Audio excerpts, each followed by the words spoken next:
બજેટમાં ગાંડા બાવળ કાપવા માટે 97 કરોડ રૂપિયા ફાળવવામાં આવ્યા છે। એનો અર્થ એ થયો કે 30 વર્ષમાં ગુજરાતમાં વિકાસના નામે ગાંડા બાવળ જ ઉગ્યા છે। અને મને તો એ પ્રશ્ન થાય છે ખાલી બાવળ જ ગાંડા છે?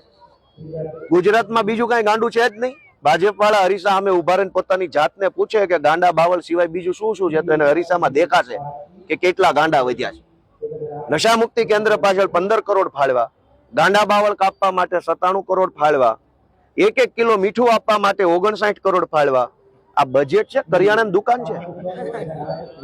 લોકોને સિંગતેલ આપવા માટે 100 કરોડ ફાળવા, મીઠું આપવા માટે 59 કરોડ ફાળવા, ચણાની દાળ આપવા માટે 100 કરોડ રૂપિયા ફાળવા, 32 લાખ ગરીબોને પ્રોટીન યુક્ત ચણા આપવા માટે 125 કરોડ રૂપિયા ફાળવા।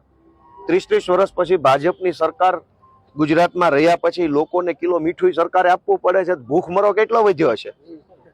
નકર દુનિયામાં ભારતમાં સસ્તામાં સસ્તું દાઢી કરવાની પતરી, મીઠું, માચીસ 3 વસ્તુ સસ્તી છે। એનાથી સસ્તું કઈ આવતું નથી। પાણીની બોટલ 5 રૂપિયાની થઈ ગઈ છે। મીઠું સરકારે દેવું પડે એ હદનો ભૂખમરો આ 30 વર્ષની ભાજપની સરકાર પછી આવ્યો છે। એટલે બજેટમાં 59 કરોડ રૂપિયાની જોગવાઈ કરી કે સરકાર મીઠું આપશે। હવે મીઠાઈ સરકારે દેવા પડે તો વિકાસ કોનો થયો ને શેવો વિકાસ? અને 15 કરોડ રૂપિયા નશા મુક્તિ કેન્દ્ર પાછળ ફાળવા છે। શેનો નશો? અહીંયા તો કહે છે ને ભાજપ વાળા કઈ ટીપુય મળતું નથી, તો નશા મુક્તિ કોની કરવાની છે?